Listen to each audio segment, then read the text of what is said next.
Naam, karibu tena mtazamaji, tuendelee na mahojiano yetu, na hivi sasa pia vile vile tumeungana na mchanganuzi wa masuala ya siasa ambaye huwa anakuwa katika studio, Daktari Peter Ndige. Karibu sana katika studio zetu. Moja kwa moja, kabla tujaendelea, tumekuwa tukijadili swala la mauaji ya Chris ambaye alifariki hapo jana. Labda una lolote ambalo ungependa kurusha ili Wakenya pia wapate kusikia kutoka kwako? Bila shaka Dan, ni vyema nichukue nafasi hii kutoa pole zangu kwa jamii ya yetuacha mwenda zake, na pia niambie Wakenya kwamba tumepoteza mfanyikazi, lakini tulipata hakikisho jana kwamba hakuna kitu ambacho kitaharibika. Nisikia mwenyekiti Chebukati mwenyewe akisema ule utaalamu alikuwa nao ulikuwa peanwa kwa wengine, ama wengine wamefundishwa. Kwa hivyo watazamaji wetu wote pale walipo wasiwe na wasiwasi kuhusu mambo ya uchaguzi, kwa sababu wafanyikazi wa IEBC wako na uchaguzi utaendelea, na hivyo vyombo vya ICT bado viko na wataalamu wengine wataendelea navyo. Nakumbuka jana asubuhi nilikuwa kwa radio moja, station moja ya radio, nikahakikishia Wakenya kwamba hakuna kitu kinaweza kusimamisha uchaguzi ila tu jambo moja pale tumefika kwa sasa, either tupoteze mwania moja wa urais ama makamu wake, running mate. Hiyo tu ndio jambo inaweza kufanya uchaguzi usongeshwe kwa ule muda katiba imesema. Lakini kwa sasa hata kompyuta ikipotea ama maji ifurike ama kunyeshe, uchaguzi utafanywa. Kwa hivyo Wakenya wao na hakikisho kwamba uchaguzi utafanywa hata ingawa tuko na pole zetu. Asante sana. Jana hili swali nitatupia nyote. Jana tukiwa tunaleta matangazo kwa njia moja kwa moja kutoka katika chumba cha hifadhi ya maiti cha City pale, nadhani tuliona kamishna mmoja baada ya wengine akiingia pale kufariji, ama katika ile hali ya kufarijiana baada ya kuthibitisha kwamba ule mwili ulikuwa ni wa marehemu Chris. Na mojawapo wa mambo ambayo alijitokeza pale ni kana kwamba walikuwa na wasiwasi wenyewe. Swala hili sijui mnalichukulia kwa uzito gani? Manake ni kama kuna vitisho miongoni mwao, wanatishiwa ama kuna wasiwasi miongoni mwao?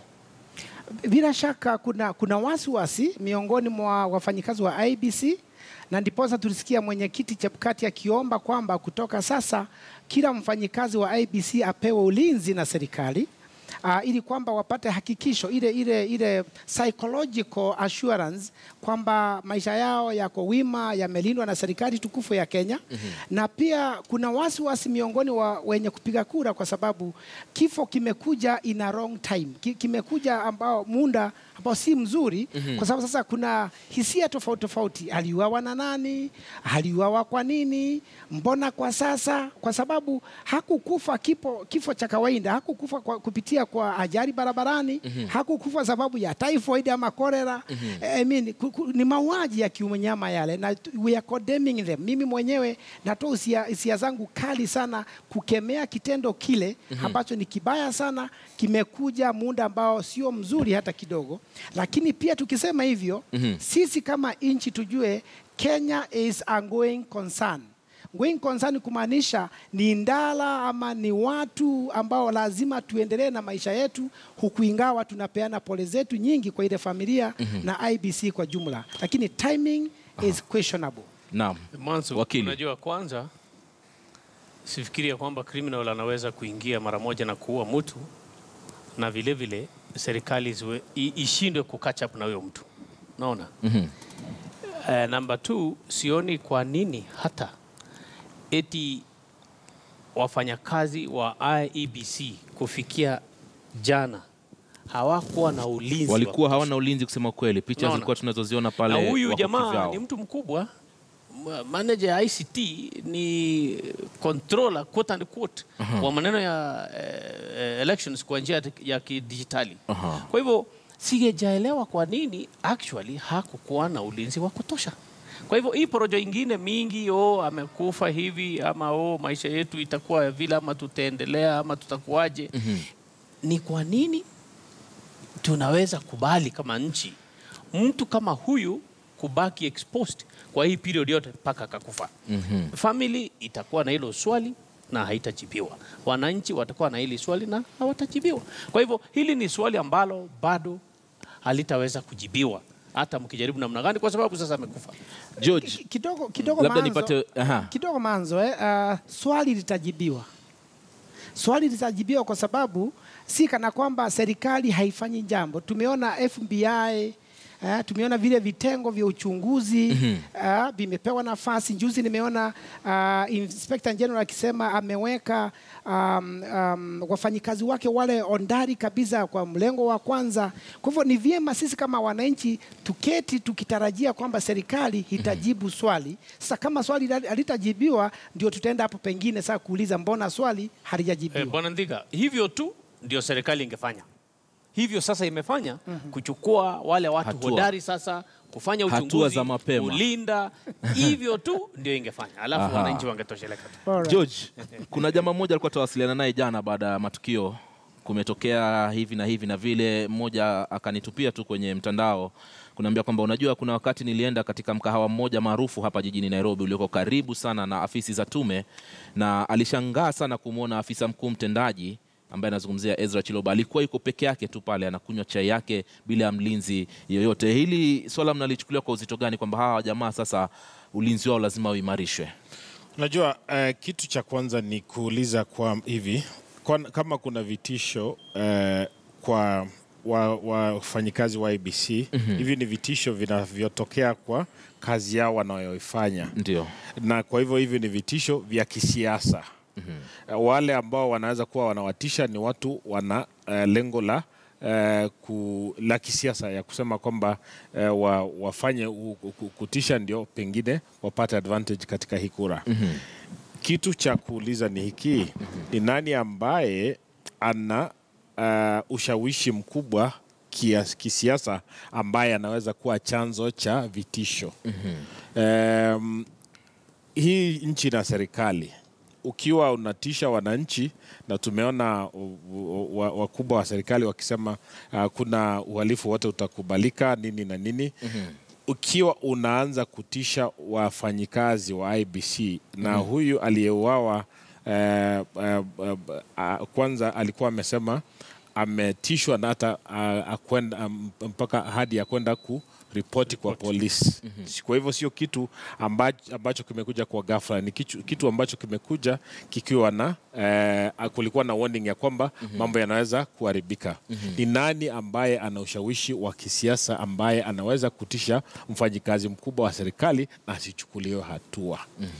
Huyo ni mtu wa aina gani? Yeye anasimama wapi ndio atishe wengine au atishe mfanyikazi wa serikali? Ndiyo. Sasa ukiuliza ati IEBC patiwe security nini, hilo swali aliwezi jibiwa kama wanaweza patiwa security ambayo inaweza kuwafaa, kama hatujui chanzo cha vitisho vyao ni nani. Ni upinzani? Ni upande wa serikali?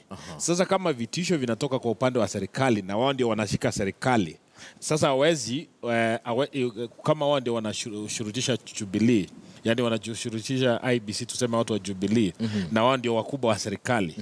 Sasa itakuwa namna gani? IEBC itakuwa wapi? Na serikali haiwezi kuwa tena upande mmoja mwingine ya kusema we'll protect you and when you are going against our interests as IEBC. So kitu cha kwanza kabisa ni kujua either ni Jubilee ama ni NASA, kati yao ndio wana ushawishi kubwa Kenya hii kutisha. Kati ya hao ni nani anatisha IEBC? Lakini ili kupata nani tutaweza kuendelea na haya mazungumzo. Hivi vitu vingine ni shadow boxing. Dani, maoni yangu ni tofauti kidogo ni Ali Manzu, si Dani. Ali Manzu, maoni yangu ni tofauti kidogo na ya mwenzangu. Vile anafanya analysis ni vyema, inaweza kuwa kuna vitisho vya kutoka upande huu wa siasa ama upande mwingine, lakini pia tukumbuke kwamba inaweza kuwa ni hali ya ukora tu, kwa sababu tumeona Wakenya kule vijijini na mijini mtu akiwawa sababu ya normal, I don't want to call it normal crime, sababu hakuna normal crime, lakini kidogo mauaji ambao hajaegemei mlengo wote wa siasa ule. Na ndio poza sasa lazima uchunguzi ufanywe. Sasa yale matokeo ya uchunguzi ndio yataelekeza ni pande gani mauaji yalitokea. Vyema, nataka tumalizane na hoja hii kidogo. Labda baada ya leo kupeana stakabadhi zenu pale, cha msingi mlikuwa mnaambia serikali ifanye nini? Unajua tunashindwa tuambia serikali ifanye nini tulivyofika, kwa sababu kuna mauaji ambayo yametokea hapa mbele kuna wakili kabisa, ni wakili ni wakili wa KRA ambaye ameuawa. Hata sasa haijulikani aliuawa na nani na kwa nini. Hakuna kitu chochote, aliuawa na maisha ikaendelea. Mbele yake kidogo kulikuwa na Jacob Juma ambaye aliuawa kinyama pia na maisha ikaendelea. Wakili Kimani, kulikuwa na wakili Kimani, at least wakili Kimani kuna watu ambao walishikwa wakapelekwa na kesi inaendelea. Kulikuwa na yule jamaa mwingine ule MP wa Wangige wa Kabete Mushai ambaye aliuawa, maisha kaendelea hivyo.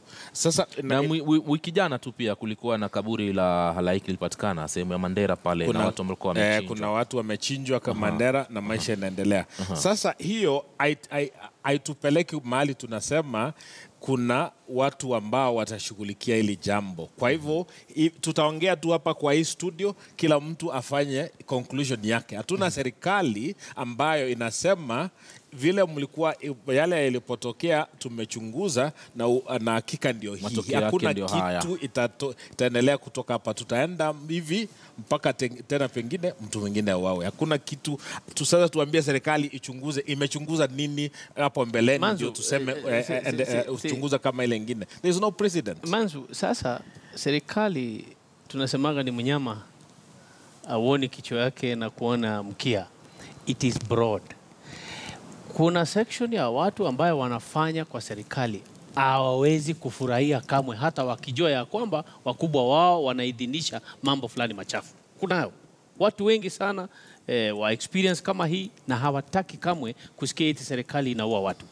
Kwa hivyo kila mtu akijitokeza kama Mkenya mzuri kusema ya kwamba hatutaki watu kuuawa kiolela, tutaanzia hapo. Kwa hivyo ni important sisi tukitoa mawazo yetu tuhakikisha kwamba tunaelekeza Wakenya kwa kuonyesha kwamba ikiwa unajua kuna mtu anataka kuuawa kwa jambo lolote lile, unaweza pitisha huo ujumbe kwa Bwana Kegoro hapa mapema aweze kupiga kelele kabla huyo mtu kukufa. Kwa hivyo si watu wote ambao wako viongozini, hata kama ni NASA ama ni Jubilee, sio watu wote wako kwa huo mlengo ambayo wanataka kuona vifo kama hivyo kiolela. Vyema kabisa. Naomba tulete mada nyingine hapa kuhusiana na mchakato mzima wa kampeni, na tumekuta wanasiasa wanako nje huko wanazunguka na kupiga siasa. Kwa maoni yako, unadhani siasa ya Kenya inapigwa kulingana na muktadha ule ambao unaokubalika kulingana na misingi ya kampeni hapa nchini Kenya? Nafikiri kampeni imeenda vizuri. Shida ya hii kampeni yote mzima ni ule msimamo ambao umechukuliwa na public service. Jubilee wanafanya siasa yao kisiasa na kuna shida. NASA wanafanya kampeni yao kisiasa na pia yale wanaambia wananchi, na hiyo ni sawa. Shida tumekuwa katika hii kampeni kwamba Jubilee ina pande mbili za kufanya siasa, baadhi yao. Pande moja ya kwanza ni Jubilee, pande nyingine ya pili ni public service, the government of Kenya, ambayo inatakikana kutulinda sisi sote. Mawaziri wa Jubilee wanatokea wanafanyia kampeni Jubilee, alafu wanatokea tena kuwa referees kuambia msifanye hivi na hivi na hivi, na wao wanakampenia pande moja. So how do you become the referee at the neutral public service ya kusema hili ni kosa na hili si ni kosa, na unakampenia pande moja? Hiyo ni changamoto. Naomba nimpe Nthige kwanza atujibu kuhusiana na swala hili. Jubilee hapa viongozi wake wameonekana pia katika mstari wa mbele kupiga kampeni, kando na viongozi wakuu ambao wawili ambao wanawania nafasi ya kuliongoza taifa kwa mara nyingine. Umeuliza swala nzuri, sababu umeuliza kama kampeni zimepigwa na ile njia inaofaa. Lazima tuelewe kwamba pande hizo mbili za ambao wanapiga kampeni zao, moja wako serikalini, na nimesema kwa kikao kama hiki baadaye tukiwa na wewe pale pengine kwamba siasa za Jubilee zote zimepigwa kwa performance scorecard. kile walikuwa wanauza sana kwa watazamaji wao na wenye kupiga kura kwao, waliwauzia kadi ya performance, utendaji kazi. Ndiposa kila mara wakichukua microphone tunakumbushwa mara 10 SGR imetengenezwa, wamama wanajifungua bila kulipwa. Kwa hivyo wameelezea utendaji kazi wao. Nao NASA kwa upande wao wamefanya kazi nzuri sana kama kiegemeo cha upinzani. Wapinzani dunia nzima wanatumia ile tunaita Marxist theory. Marxist theory inaajua kwamba serikali inakandamiza wananchi, wanatosha ushuru ambao haufai, ndio hao hawarajaleta chakula. Unaona sasa upinzani kazi yao ni kukosoa serikali, na ningepongeza mlengo wa upinzani hapa, sababu hiyo wamefanya vizuri sana. Hata leo hii kile klipu nimepata Mkirani pale wakiwa kule kwingine, wakati Wetangula alikuwa anaongea, anakukumbusha Wakenya tu hatuna ugali, mzigo mzito wa ushuru, na hiyo ni kazi nzuri. Sasa pale kumetajwa kwamba mawaziri wa serikali wameuzika kwa siasa. Sheria zetu haziruhusu hiyo. Wale wanafanya kazi kwa public service wafanye, hata ingawa tumeona wakifanya. Sasa ile shinda tuko nao ni kuenda kuwashika wao, sababu sasa kutofautisha wakati tuseme waziri ameenda kuzindua muradi wa maji na kusema huu muradi umetengenezwa na Jubilee, wapigieni kura. Sasa hiyo ndio hata sisi wananchi, hata wachanganuzi tunakuwa na shinda kuwatenganisha utendaji kazi wao na kupigia serikali iliyoko ofisini kura. Asante sana. Changamoto zilizopo, Ishmael. Naona ya kwamba in fact 2017 especially hii mwezi ya mwisho imeonekana wazi ya kwamba kampeni za mwaka huu zilikuwa kati ya wale wanazo na wale ambao hawana, wale rich na wale poor. Very clearly utaona ya kwamba watu wakifanya kampeni kupita upande huu unaona ni matajiri. Hata ukiita usiku dina moja itatoa milioni kadhaa. Na umeona ya kwamba mlengo mwingine watu wakifanya siasa ni watu wanakuja, wamama wamejifunga shuka wanasikiliza, na unaona ya kwamba wako na ile hamu ya kujaribu kuwashinda wale wengine, kwa sababu wale wanaonekana wakiwa ni matajiri au ni watu ambao wako navyo. Kwa hivyo mimi naonelea kwamba huu ni mwaka tofauti sana. Ni kati ya wale the haves and the have nots. Naomba tuzungumzie swala la kura maoni. Zimetolewa leo ikiwa ni siku ya mwisho. Juzi tukiwa kwenye kipindi kimoja kwenye redio cha Kenya Leo, tulikuwa na mmoja wa wasimamizi wakuu wa hizi kampuni ambaye ni Tom Wolfer, na aliniambia kwamba unajua siku zetu zinayoyoma, tumesalia na siku chache sana. Kwa hiyo siku ya Jumanne mchana tunaweza toa matokeo ambayo yametolewa. Kuwafahamisha tu kidogo matokeo yenyewe namna ambavyo yanavyokwenda ni kwamba Ipsos imemworodhesha Rais Uhuru Kenyatta akiwa na asilimia 47 ya umaarufu dhidi ya Mheshimiwa Raila Odinga ambaye ana asilimia 44. Kumradhi kidogo. Infotrack nao kwa upande mwingine ambao walitoa matokeo yao nyakati za asubuhi walimworodhesha Mheshimiwa Raila Odinga, kiongozi wa NASA, akiwa na asilimia 49 dhidi ya asilimia 48 ya umaarufu kwa kiongozi wa Jubilee Rais Uhuru Kenyatta. Hapa mnatafsiri vipi? Labda nikianza na Daktari Ndige. Asante. Itakumbukwa kwamba siasa, kama venye ndugu yangu amesema, siasa za mwaka huu ni tofauti sana na zingine, kwa sababu wandadizi na wachanganuzi tulianza kusema kwamba siku ya kushinda uchaguzi ingekuwa Februari 14, ile wakati ambao tulikuwa tunatia kikomo ile kujiandikisha kwa upigaji kura. Kwa sababu sasa kura zikipigwa mara moja watu wanajigawa kwa visehemu, ile tunaita regions, makundi na maeneo. Sasa tulipojiandikisha kupiga kura tukaona mara moja the NASA strongholds zikafanywa hesabu yao, Jubilee strongholds zikafanywa hesabu yao, kidogo zilikawa sambamba pale, hata ingawa NASA walikuwa mbele kidogo na kama 800 hivi za kura. Sasa Wakenya wakaanza sasa kusikiza zile manifesto na watu wakaanza kuegemea na kurudi kwa kabila zao. Wacha tuseme ukweli, bado siasa za Kenya ziko na element kubwa sana ya ukabila. Okay? Sasa juzi tumeona matokeo ya polls last week, tumeona hizo kampuni zote mbili zimefanya. Siku 10 zilizopita pia walifanya matokeo. Na tukaona ni kama wanaenda sambamba sana, wajaachana sana. Leo wametoa hizo Sinovet wanasema kwamba Uhuru ako mbele, Raila naye ako chini, na Infotrack wanasema Raila ako mbele, Uhuru ako chini. Kwa hivyo ni kumaanisha kwamba kura hizi zitakuwa za ushindani mkubwa.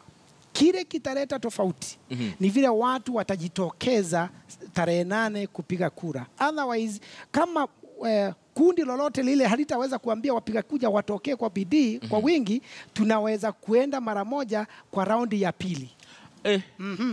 Ishmael, nipe kauli yako. Kweli kabisa. Hivyo vile daktari amenena. Lakini unapozungumza pia kumbuka tayari ndio upande mmoja wa viongozi wamejitoa na kujigamba kwamba kura za awamu ya pili hilo hakuna kitu kama hicho. Ndio. Na hayo ni matamshi mabaya kwa sababu uamuzi ni uamuzi wa Wakenya. Wenyewe wakisema tunataka kupatia huu mlengo hii 48% vile hawa wadadisi wanasema, na tena waseme huyu naye tumempatia ama tutampatia 49%. Hiyo ni sheria. Hakuna kitu ambacho utafanya kusema kwamba hatuwezi taka kurudia. Hatutaki kuvuruga mitambo au kuiba kura au kufanya chochote kile cha kujaribu kulazimisha situation. Lazima ukubali wewe umepata 49% na huyu amepata 48% na Raila ni lazima. Kwa hivyo kitu ambacho nafikiri ni cha kufikiria sana kuhusu mambo ya budget yetu ni itatuharimu tena pesa ngapi kurudia uchaguzi. Ikiwa hizi figures ziko kweli, inamaanisha basi hakuna ambaye ni mshindi mara moja. Yes. George, sijui una maoni gani kuhusiana na matokeo haya ya kura maoni? Haya matokeo itabidi kwanza niangalie, alafu niseme vile naweza nimeyasikia tu kiasema. Kwa hivyo lazima mtu angalie hizo details, angalie methodology ambayo ametumia, ndio aseme ni nini kinakuja, ni nini kisichokuja. Lakini hata hivyo tuseme tujadiliane juu vile yametokea. Kitu cha kwanza ni kusema kwamba katika uchaguzi mwenyewe inakuwa ya kwamba hakuna undecided voters katika ile uchaguzi mwenyewe. Kwenda kupiga kura ndio hakuna mtu ambaye unapiga ama haupigi. Sasa ni mtu lakini wamesema hapa 5% undecided, 3% undecided, 2%. Kuna 2% undecided, kuna 5% undecided, na kuna wale ambao hawataki kupiga kura pia. Sasa katika upigaji mwenyewe hiyo undecided haitakuwa, itakuwa ni kura tu za debe. So kwa hivyo tukichukua haya matokeo yalivyo, tuseme sasa tuko katika siku ya kupiga kura, hawa undecided mahali vile watakavyoenda itakuwa ni ya kwamba hapo ndio kura zinapoegemea. Pili, naam, ukiangalia huu uchaguzi last time kulikuwa ni kama farasi tatu.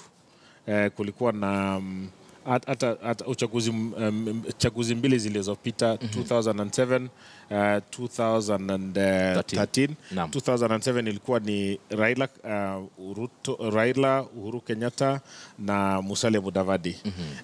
Ni kama watu tatu ambao walikuwa na nguvu sana. 2007 ilikuwa ni Raila, ilikuwa ni Kalonzo, ilikuwa na Kibaki. Lakini sasa ni kama wenye nguvu sana ni wawili wa uchaguzi. Wale candidates wengine ambao wako chini ya hao wako kama chini ya 0.5 pia wengine. Sasa hiyo ndio kuelekesha kusema kwamba chances ya kwamba mtu atapita katika round ya kwanza zipo, kwa sababu hao wengine ambao wanashindana na hawa wawili vyango vyao viko chini sana. Kwa hivyo possibility ya kupita 50% ipo kwa kati ya hawa wawili. Daktari, kidogo nataka kusema kwamba hizo kampuni mbili zimefanya utafiti huo. Ni kampuni za kibinafsi, na kulingana na utaalamu wangu ni kwamba any private sector they are driven by motives. Wanaelekezwa na mambo yao ya kibiashara, na kila uchunguzi unafanywa pale, unaweza kuwa kampuni yenyewe ndio imejisimamia ama imepata mfadhili. Sasa mfadhili wa hao kidogo wanakuwa na usemi mwingi sana ya jinsi matokeo yatakavyotoka. Hata ingawa najua wengi wamejitetea kwamba wanafanya kisayansi, ni vyema Mkenya hasiongozwe na hizo results za polls. Ziwe tu ni kampuni imefanya kazi na imepewa license na serikali ya Kenya na wanaweza kutoa maoni yao kwa Wakenya, ichukuliwe kama maoni yoyote yale, kama yale maoni tunatoa hapa kwa TV yako Bwana Manzo, ichukuliwe tu ni maoni ya watu wengine wametoa, lakini isiwe ni mwongozo ya kwamba fulani ameshinda fulani. Unakumbuka 2013 na 2007 wale walioshindwa hasa upande wa upinzani wakati huo ODM, walikuwa nauliza mbona basi opinion polls ilikuwa inaonyesha tuko mbele, hapa mwisho tumeshindwa namna gani? Kwa hivyo opinion poll isitumike hata kidogo kama kiegezo za kujitetea kwamba huko na ushindani mwingi kuliko mwenzako. Daktari, usirudi tu 7 hapo, utakuwa unachemsha hamasa, unaibua hamasa za Wakenya. Lakini ni kweli. Kwa hivyo mimi natoa tu tahadhari kwamba si vyema tuongozwe na opinion polls. Kura yenyewe itapigwa tarehe 8 asubuhi. Kuna Wakenya hapa kwenye mitandao ya kijamii na wasiliana nao, wengine nimepeana taarifa, wengine wanacheka, wengine wanadhihaki, na wengine wanasema huenda ikawa ni kweli. Lakini imani ya Wakenya katika hizi kura za maoni ni kana kwamba haipo, manake wengi wanasema kwamba wacha wafanye kazi yao, mwisho wa siku sisi ndio tutatoka tupige kura. Wakati ambapo kura kama hizi zinatumika kutoa miongozo ya namna shughuli yenyewe itakavyokwenda. Wakili Nyaribo, nataka kuzungumzia hili swala la Wakenya ambao wanasema hawafuatilii kabisa, na kuna wale ambao wanasema inawasaidia baadhi ya viongozi kutoa mwelekeo wa namna ambavyo shughuli nzima ya kura itakavyoenda. Opinion poll, kwa hilo jina tu ni opinion. Ni opinion poll really. Huwezi sema kwamba vile daktari amesema ya kwamba kama wamesema mgombeaji mmoja atapata 50% ama 40%, atapata ile. Anaweza pata hata 70%, na hapa walikuwa wamekadiria ilikuwa ni 50%. Kwa hivyo nakubaliana na ndugu vile wamesema, huwezi kuweka imani yako kwa opinion poll. Lakini kwa msomi yoyote yule, hii ni poll ya kuongoza kuangalia vile demographically, yani Wakenya au watu wale ambao wamelengwa wanafikiria, kwa sababu huwa wanachukua sample, hawachukui watu wote. Kwa hivyo hatuwezi kuweka imani yetu kwa opinion poll tuseme kwamba hii kura itakuwa vile hawa wadadisi wamesema. Vyema kabisa. Manzo, mimi mwenyewe ni msomi na nimefanya utafiti wangu ile tunaita primary research kwa masomo mengine kama vile sayansi, kama vile biashara. Kwa hivyo mimi I respect scientific research. Sasa tofauti ya scientific research ile tunafanya kule chuo kikuu na opinion polls ni kwamba opinion poll hata kabla ijaenda kufanywa kuna hali ya kuegemea kulingana na mfadhili. Unaelewa sasa Lakini yule msomi wa chuo kikuu anafanya tu afanye utafiti kwa jambo lile linasumbua jamii ili aweze kuleta mwelekeo, na ndio maana it is kwa usomi tunasema primary research ya university ile iko published is authentic. Hiyo inaweza kutumika hata kwa research zingine. Lakini ukienda kusoma kule chuo kikuu kama unafanya shahada ya ushamili, hukuja kuquote opinion poll results. Hiyo sisi kama waadhiri tutakuangusha. Kwa hivyo kama vile ndugu yangu amesema, hiyo ni maoni ya mtu, ni njema, lakini ichukuliwe tu kama maoni na sio kitu cha kuongoza jamii. Vyema kabisa, ni mahojiano ambayo tunaendelea nayo hapa. Kumbuka Kivumbi 2017 inakuwa inakuletea taarifa kuhusiana na uchaguzi, matukio mbalimbali yanayoendelea kutokea, na hususan katika swala hili la kampeni zinazoendelea tunakuwa tunafuatilia na kuletea kwa njia ya moja kwa moja taarifa ambazo tumezipokea muda mfupi tu kuhusiana na matokeo ya kura ya maoni. Labda naomba nikusomee tena hapa Ipsos ambayo imeweza kukutana mapema alasiri hii na waandishi wa habari. Wametangaza matokeo yake ambao ni matokeo ya mwisho. Kumbuka matokeo haya ama utafiti kama huu unakwenda sambamba na kanuni za sheria, namna ambavyo wamewekewa watakavyotekeleza majukumu yao katika kutekeleza ama kufanya tafiti kama hizi na hatimaye kutoa matokeo yake, na huwa wako kwenye sehemu ambayo wamewekewa mpaka muda fulani wao wameweza kutoa ama kutangaza matokeo hayo. Leo ndiyo mwisho, mtazamaji. Kumbuka itakuwa kuanzia kesho, imesalia siku 5, kumaanisha kisheria hawaruhusiwi kutangaza matokeo yoyote. Ambaye hajatoa kufikia leo saa 6 usiku itakuwa ndio basi hawezi kutoa. Ipsos basi, kulingana na matokeo yake, anasema kwamba Rais Uhuru Kenyatta anaongoza kwa umaarufu wa 47%, akifuatiwa na kiongozi wa NASA Raila Odinga ambaye ana 44%.